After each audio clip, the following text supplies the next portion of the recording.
الدعاء مخ العبادہ، الدعاء هو العبادہ، دعا جو ہے وہ عبادت کا جوہر ہے، عبادت کی روح ہے،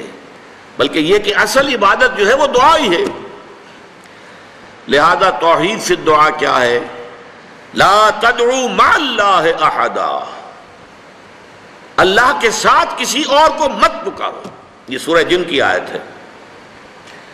یعنی یہ ہے کہ ایک تو یہ کہ آپ اللہ کو پکار ہی رہے اپنے دیویوں کو، دیوتاؤں کو، اپنے لات کو، عزا کو، منات کو، حبل کو، وہ تو اور دور کی بات ہو گئی۔ ایک ہے شرک فی الدعاء، اللہ کو بھی پکار رہے اور کسی اور کو بھی پکار رہے۔ اب وہ کوئی اولیاء اللہ بھی ہو سکتے ہیں، کوئی ملائکہ ہو سکتے ہیں، کوئی انبیاء کی ارواح ہو سکتی ہیں، کسی کو پکارنا کسی کا بھی ہوگا۔ دعا لا تدعو مع اللہ احدا، اور یہ در حقیقت ہم جب ہر رکعت جو ہے نماز کی ایاک نعبد و ایاک نستعین، پروردگار ہم صرف تیری ہی بندگی کرتے ہیں اور کرتے رہیں گے، اور صرف تجھ ہی سے مدد مانگتے ہیں اور مانگتے رہیں گے،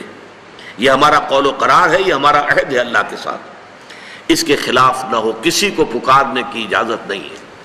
یہاں ایک باریک نکتہ سمجھ لیجئے، ایک ہے کسی کو پکارنا، کسی سے مدد چاہنا، کسی سے کسی کام کے اندر جو ہے کوئی امداد کی خواہش کرنا، جو کہ ہو دنیاوی جو معمولات ہیں، جو عام ہمارے قواعد ہیں، ظاہری مادی اسباب و وسائل کے درجے میں، وہ شرک نہیں ہے۔ میں کسی سے کہتا ہوں مجھے ذرا پانی پلا دو، یہ بھی ایک دعا ہے، استمداد ہے، مدد آپ نے مانگی ہے، اس سے اپنی ایک ضرورت پوری کرنے کے لیے کہا ہے، لیکن کیا ہے یہ کہ گھڑا ہے، وہاں رکھا ہوا ہے، وہاں پانی ہے، اس میں سے پانی لائے گا وہ دے دو۔ جو ظاہری قوانین طبیعہ جو ہیں ان کے دائرے کے اندر کوئی دعا، کوئی استمداد، کوئی استعانت، کوئی استغاثہ، اس میں کوئی حرج نہیں۔ غیبی اعتبار سے کسی کے ساتھ بھی کوئی دعا کی جائے گی اللہ کے سوا، وہ شرک ہے۔ وہ استدعا ہو، استغاثہ ہو، استعانت ہو، استمداد ہو، استنصار ہو، کچھ بھی ہو، غیبی طور پر دنیا کے معروف طریقوں میں اور جو ہمارے طبعی قوانین ہیں ان کے دائروں کے اندر مدد مانگنا، اس میں قطعاً کوئی شرک نہیں ہے، توحید ہے۔ البتہ اس میں بھی ایک باریک نکتہ ہے۔ ایک بزرگ تھے جو فوت ہو گئے، انہوں نے یہ بات مجھے جس طرح سمجھائی تھی وہ آج بھی میں ان کا مشکور ہوں کہ دنیا میں عام قاعدے قانون کے تحت بھی کسی سے کچھ کہنا کہ بھائی میرا یہ کام آپ کر دیجئے، آپ کر سکتے ہیں، ایک دفعہ کہنا جائز ہے، دوسری مرتبہ یاد دلا دینا کہ شاید بھول گئے، وہ بھی جائز ہے، تیسری مرتبہ کہنا شرک ہو جائے گا، اور اس میں الہا و زاری کرنا اور خوشامدیں کرنا اور گڑ گڑانا، یہ تو شرک ہے۔ تم نے یہ سمجھا ہے کہ تمہارا کام یہی کر سکتا ہے، کام کرنے والا تو اللہ ہے۔ لا فاعل فی الحقیقت ولا مؤثر الا اللہ، حضور نے فرمایا کہ اگر تمہیں جوتا باندھنے کا تسمہ درکار ہو تب بھی اللہ سے مانگو، کسی کے سامنے سوال کا جو ہاتھ جو ہے وہ دراز نہ کرو۔ اللہ نے تمہیں ایک عزت نفس دی ہے، اس عزت نفس کو دہلا نہ بناؤ، کسی کے سامنے جو ہے اپنا ہاتھ پھیلا دینا، اپنی عزت نفس جو ہے اس کو ختم کر دینا ہے، مت مانگو کسی سے کچھ۔ لیکن یہ کہ ٹھیک ہے دنیا میں کام چلتا ہے۔ حضور کا شکی شان تو یہ تھی کہ اگر آپ سواری پر ہوتے تھے اور آپ کی چھڑی گر گئی تو سواری کو بٹھا کے اس سے اتر کر چھڑی خود اٹھاتے تھے، آپ کسی اپنے ساتھی سے یہ نہیں کہتے تھے کہ میری چھڑی پکڑا دو مجھے۔ آپ کی تو غیرت کا عالم جو ہے وہ بہت بلند تھا، بہت بلند تھا، بہت بلند تھا۔ لیکن دنیاوی عام طریقے سے یہ کہ ٹھیک ہے بھئی آپ ایک کام ہے آپ کر سکتے ہیں، یہ کر دیجیے، اس نے کہہ دیا ٹھیک ہے میں کروں گا، پھر بھول گیا یا کچھ اور ہوا،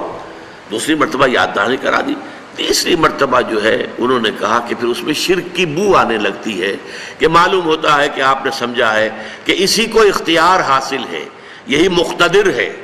اسی کو آپ کا کام کرنے کا جو ہے وہ پوری قوت اور قدرت حاصل ہے، اور یہ چیز جو ہے یہ شرک کی بو اس میں سے آنی شروع ہو جاتی ہے۔ لیکن یہ ہے معاملہ سارا جو اسباب عادیہ کے تحت، اس سے ماورا آپ کسی کو نہیں پکار سکتے۔ میں معذرت کے ساتھ عرض کروں گا اگر کسی کے جذبات کو ٹھیس پہنچے، آپ شیخ عبد القادر جیلانی رحمۃ اللہ علیہ کو نہیں پکار سکتے، محمد رسول اللہ کو نہیں پکار سکتے، اور واقعہ یہ ہے کہ محمد الرسول اللہ کو تو پکارا بھی نہیں جاتا، پکارتے لوگ ہیں زیادہ حضرت علی کو، یا علی مدد، شرک۔ دیکھیے سب سے بات نکتے کی بتا دوں آپ کو، فرشتے کو تو ہم مانتے ہیں نا، حضرت شیخ عبد القادر جیلانی رحمۃ اللہ علیہ کی روح ہے یا نہیں ہے، سنتی ہے نہیں ہے، حاضر ہے کہ نہیں ہے، ناظر ہے کہ نہیں ہے، 100 اختلاف ہو جائیں گے، اختلافات کی تو گنجائش ہے نا۔ فرشتہ ہے یا نہیں ہے؟ وہ تو فرشتہ تو ہے، آپ کے دونوں کندھوں پہ بیٹھا ہوا ہے، کرامن کاتبین ہے کہ نہیں ہے؟ یرسل علیکم حفظہ، آپ کے جو باڈی گارڈ اللہ فرشتہ نہیں بھیجتا، لیکن آپ فرشتے سے بھی نہیں کہہ سکتے کہ میرا یہ کام کرو۔ فرشتے کے وجود پہ تو کوئی شک نہیں ہے، یا جبرائیل میرا یہ کام کرو، قطعاً نہیں، غلط، شرک۔ لا تدعو مع اللہ احدا، اللہ کے سوا پکارنا کسی کو نہیں ہے، دعا کسی سے نہیں ہے، استغاثہ کسی کا نہیں ہے، استعانت کسی سے نہیں ہے، استمداد کسی سے نہیں ہے، استنصار کسی سے نہیں ہے، سوائے اللہ۔